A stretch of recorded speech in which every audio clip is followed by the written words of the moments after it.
كل شيء إذا ما تم نقصان فلا يغر بطيب العيش إنسان.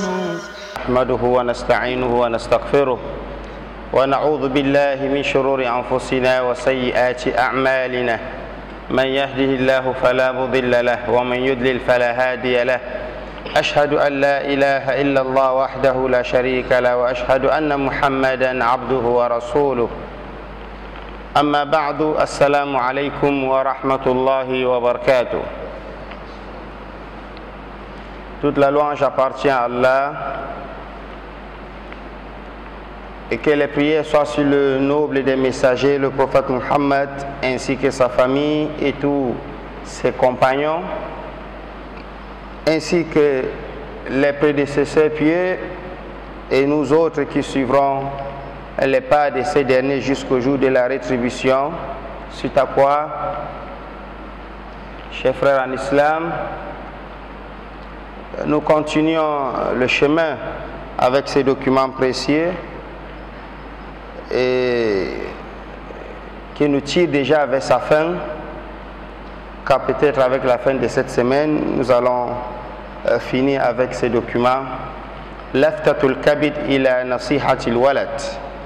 Le célèbre savant Abdurrahman Abul Faraj Ibn al-Jawzi a rédigé cette lettre à son fils Abul Qasim afin de lui montrer l'importance de la science, la place de la science et les avantages de la science. Il a donc rédigé ce document afin de lui ramener à l'ordre. On peut faire quelque chose qui est bien, mais on peut faire quelque chose qui est plus meilleur. Et pour lui, il attire dans l'attention de son fils en lui démontrant que la plus meilleure, c'est le chemin du savoir. Nous allons donc aujourd'hui évoquer une partie. Il nous dit وَيَنْبَغِي أَنْ تَسْمُوَ هِمَّتُكَ إِلَى الْكَمَالِ فإن خلقا وقفوا مع الزهد وخلقا تشاغلوا بالعلم ونذر أقوام جمعوا بين العلم الكامل والعمل الكامل.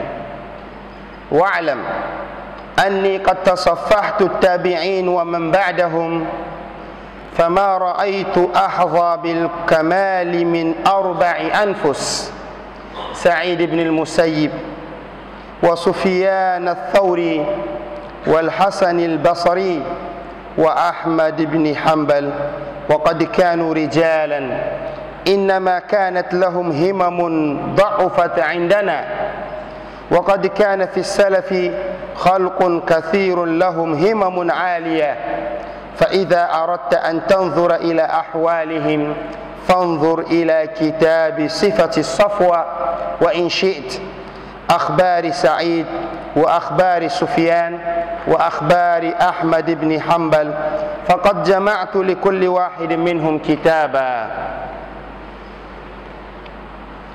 Il dit: il est préférable pour toi, mon garçon, mon fils, il te faut parfaire ta portée d'esprit, car il y a des êtres qui ont voué leur vie dans la science et d'autres ont voué leur vie dans l'ascétisme. Il dit: mon enfant, écoute, ce que je fais que t'expliquer depuis un temps dans ma lettre, c'est pour t'amener à comprendre la réalité de la science. Il dit qu'il y a 2 groupes parmi les prédécesseurs, parmi les hommes pieux, il y a 2 groupes. D'autres se sont concentrés dans ce qu'on appelle le zuhud, l'ascétisme. Le zuhud, une manière de s'éloigner de dunya et de s'accrocher seulement à la recherche de la vie de l'au-delà. S'abstenir du moindre, même si on en a. Lorsqu'on parle du zuhud, ce n'est pas qu'il est tellement pauvre ou il n'a rien, c'est le pourquoi il s'est abstenu, non. Il possède, il en a, mais il a rejeté tout cela pour se concentrer seulement à la recherche de la vie de l'au-delà. Sa Jannah. Il peut avoir 100 vêtements, mais il préfère en avoir un. Quand ça se salit, il lave, il le reporte. Et le reste des biens, il le donne dans la voie d'Allah. Il peut manger les meilleures nourritures, mais il le laisse. Il ne garde pas cet argent-là. Il donne. Et le peu qui reste, il trouve quoi manger. Le temps de ne pas s'affaiblir, mais se concentrer dans l'adoration. C'est ce qu'on appelle az-zuhud. Telle personne est zahid.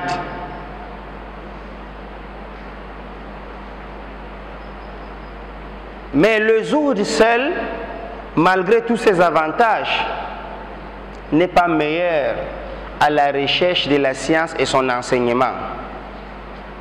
La recherche de la science est plus meilleure que ses zuhud et son enseignement. D'ailleurs, ça nous rappelle ici l'histoire des tabi'in et des tabi'in, Abdullah ibn al-Mubarak et l'autre qu'on a appelé Fudayl ibn Iyad. Ce sont des tabi'in. Abdullah ibn al-Mubarak est décédé en 181 de l'Hégire. Fudayl ibn Iyad, ils ont vécu en même temps. Mais Fudayl était reconnu de ceux-là qui est allé s'accrocher à Mecca, à la Kaaba, parce qu'il avait choisi le zuhud. Rien que pour adorer Allah, il est seulement dans les jeûnes, dans les prières, dans la lecture du Coran. Fudayl ibn Iyad, il était connu parmi les grands zuhad de l'époque, les gens des zuhud. Le monde ne lui disait rien, mais c'était également un savant. Avec tout ça, un jour, Abdullah ibn al-Mubarak, qui était en plein champ de bataille, a écrit un message pour envoyer à Fudayl à Mecca. Il a déclaré des choses très importantes dedans. Ya abid al-haramayn law absartana la alimta annaka fil ibadati tal'abu. C'est le premier point de la lettre en poésie. Il dit: oh, toi qui fais l'adoration dans le lieu saint al-haramayn, que ce soit la mosquée de Mecca ou la mosquée de Médine, toi qui es concentré dans l'adoration à Mecca et à Médine, si tu nous voyais, tu saurais, si tu nous voyais, hein, tu saurais que tu es en train de jouer dans l'adoration, que pour toi c'est le jeu. Pourquoi? Parce que nous sommes en plein champ de bataille pour repousser les ennemis. Il a comparé le djihad au zuhud. Toi tu aspires le bon vent, nous aspirons la poussière des cavaliers. Donc il a attiré l'attention de Fudayl ibn Iyad en lui disant: tu as aussi besoin de te déplacer, va aussi trouver ta part de pas dans la djihad et dans la propagation de la science. Ceci pour nous dire que Ibn al-Jawzi a toujours répété ces mots. Au début du livre, il a évoqué cela. D'autres pensent que c'est plus meilleur d'être dans ton zuhud, fuir les hommes, t'écarter. D'autres pensent non, laisse le zuhud, mais plutôt concentre-toi dans l'apprentissage et l'enseignement. Mais il faut rejoindre les deux. Il faut toujours les deux. C'est donc pourquoi il a dit: il y a beaucoup parmi les créatures qui se sont accrochées dans l'ascétisme, dans le zuhud. Et tout à l'heure j'ai expliqué ce qu'on appelle le zuhud. Rejeter la vie du bas monde. Pourtant on a la possibilité. Parce qu'il y a des gens qui choisissent le zuhud quand il n'a pas l'argent. Mais dès que l'argent arrive, il ne porte plus, même les djallabis qu'il avait l'habitude de porter là. Même la barbe, il la rase complètement dès qu'il y a l'argent. Et celui-là, il se détrompe. Ce n'est pas ça qu'on appelle zuhud. Le zuhud, il a la possibilité, il a tout, mais il met à côté. Il met à côté.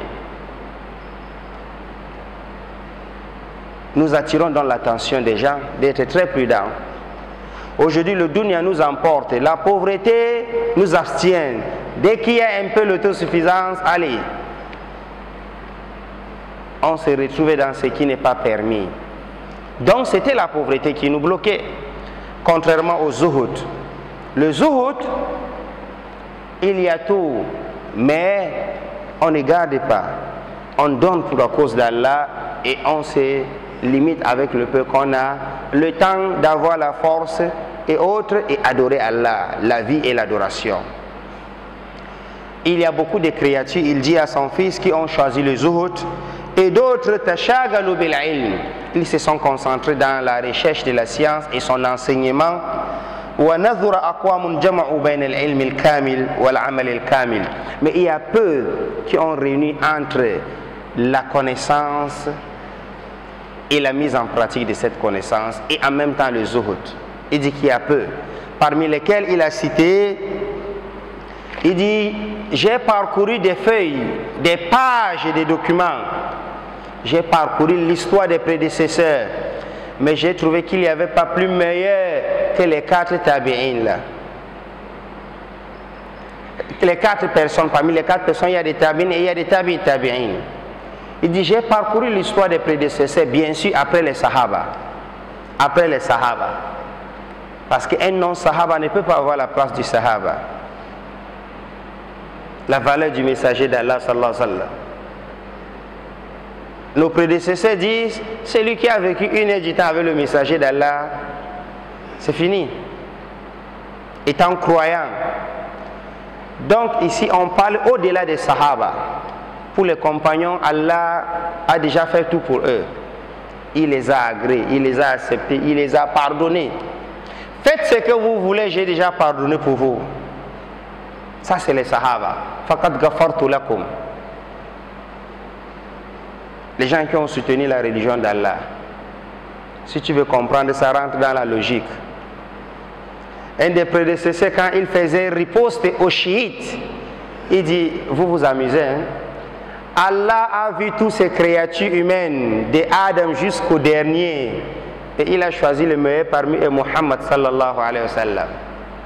Et il a choisi l'époque la plus meilleure que ce Muhammad devait vivre. Il a envoyé à cette époque-là. Et il a choisi les meilleurs hommes qui vont l'encercler, emporter ces messages-là. Il a donc choisi les Sahaba, radiyallahu anhum. Tu penses que c'est venu comme ça? Rien que ici, logiquement, ça te démontre la valeur des compagnons du prophète sallallahu alayhi wa sallam. Ici, il ne parle pas des compagnons. Au-delà des compagnons, ceux qui sont venus après que, il dit qu'il a parcouru des pages, des documents, de l'histoire, et il a trouvé qu'il n'y a pas meilleur que 4 personnes qui ont réuni entre la zuhud et la science et sa propagation. Le premier dit Saïd ibn al-Musayyib. Saïd ibn al-Musayyib, Sufyan al-Thawri, Al-Hassan al-Basri, Ahmad bin Hanbal. Chacun a une histoire. Saïd ibn al-Musayyib, on l'appelle Amir al-Tabi'in. Et ils ont pris les sciences directement chez les Sahaba. Ils n'ont pas vu le prophète. Mais Saïd ibn al-Musayyib, il était plus grand que beaucoup de Sahaba, même plus âgé que les Ibn Abbas, plus âgé que beaucoup.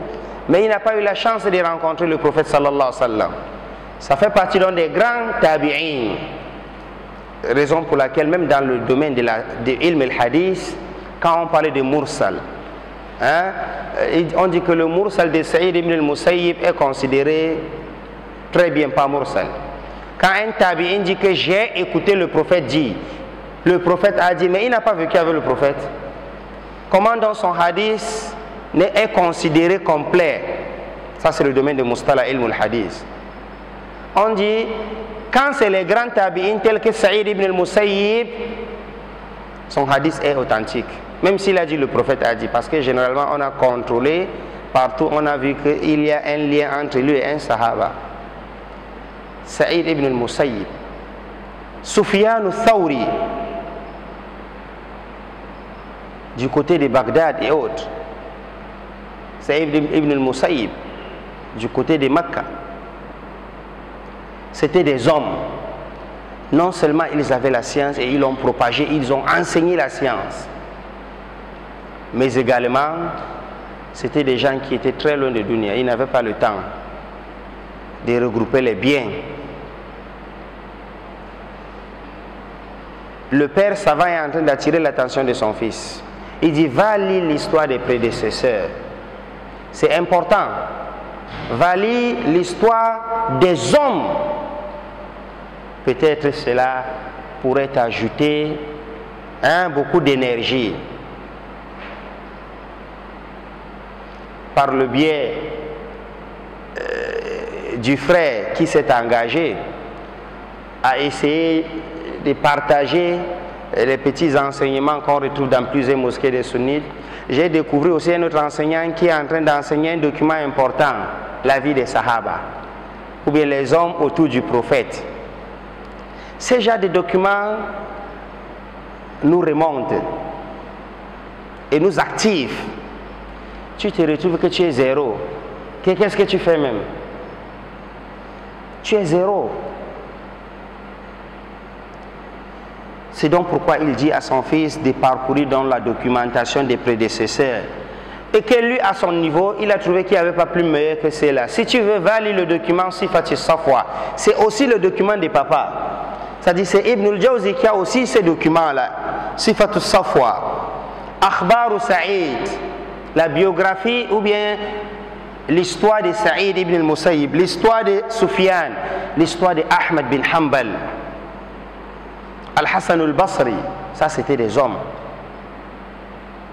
Quant à ces derniers, Ahmed bin Hanbal, on dit qu'il a renouvelé la religion d'Allah au moment où elle disparaissait déjà. Ahmed ibn Hanbal, celui-là qui s'est placé, un homme, auprès des rois qui ont voulu détourner la religion d'Allah à cause des hommes de Dunya, à cause des savants de Dunya. Les savants qui travaillent seulement pour les dirigeants, afin d'avoir l'argent, les loges, et c'est comme ça qu'ils vont déformer et détourner la vraie religion. Ils ont amené des bid'ah dans la religion, des grands sujets, qu'on aura le temps d'évoquer cela, Inch'Allah. Fitnatu khalq al-Qur'an. Le Coran, c'est la parole d'Allah. Des innovateurs sont venus imposer à tout le monde, tous les savants de l'époque.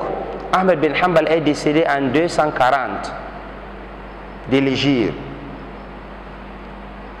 On a imposé à tout le monde que le Coran là, c'est une créature. Ce n'est pas la parole d'Allah. C'est une créature. C'est comme si le Coran est tombé seulement comme ça.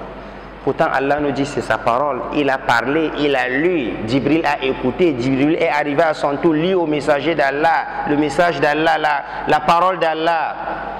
Le prophète a aussi mémorisé. Il est venu aussi enseigner la Ummah après lui. Hein? C'est pourquoi Ibn al-Jazari, dans le document des Tajwid, qu'est-ce qu'il dit?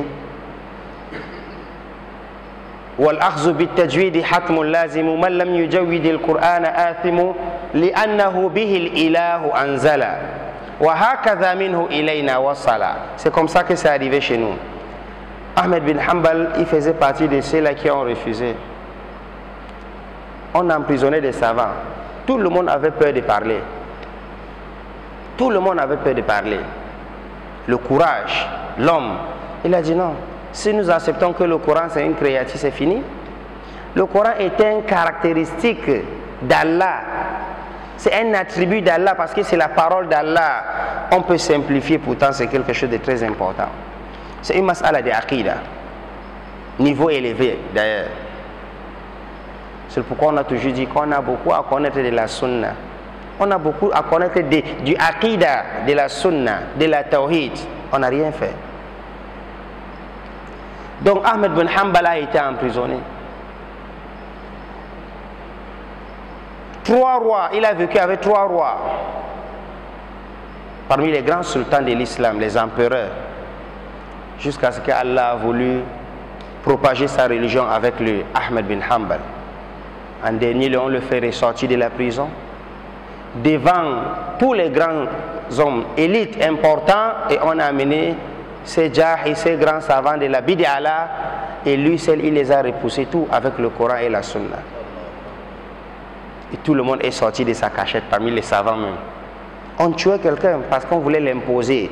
Autant de choses dans l'histoire. Donc pour connaître, il faut lire la biographie de ces hommes là.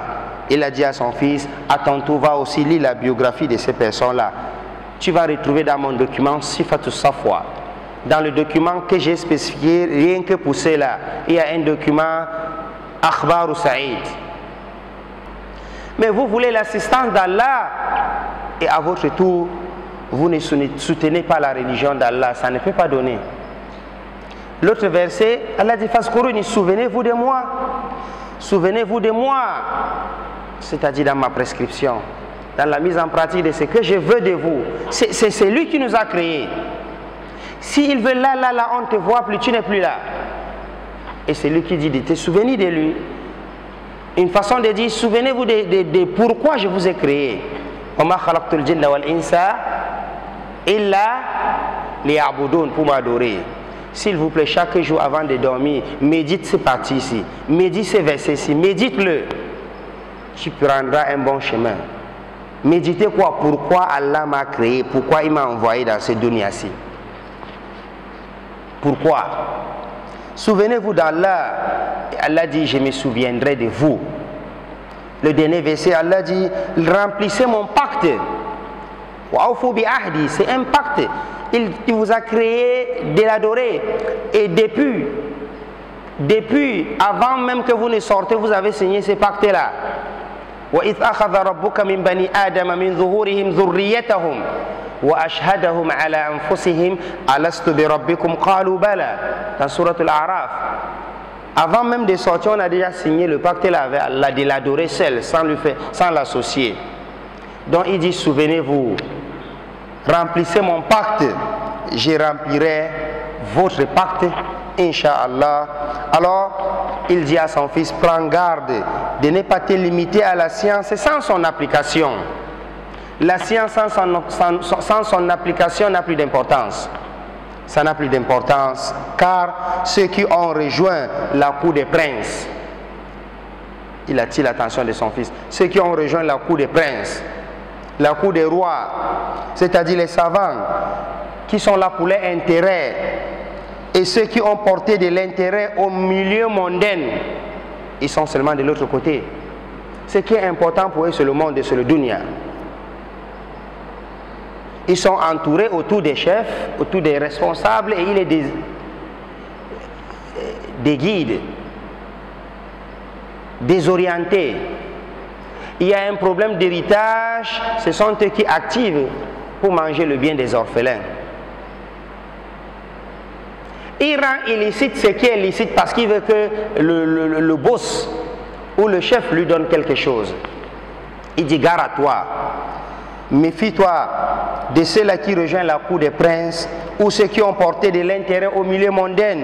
C'est parce qu'ils ont œuvré sans science, ils se sont privés de toute bénédiction et de tout profit de la vie de ces bas-monsi et combien de fois de l'autre côté de la vie de l'au-delà.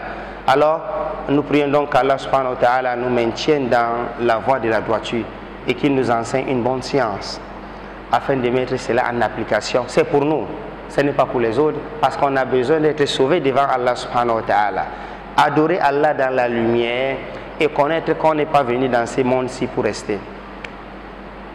Rappelez-vous de pourquoi Allah vous a créé. Si l'homme se rappelle de cela, il n'aura même pas le goût de la vie de dunya là qui nous emporte.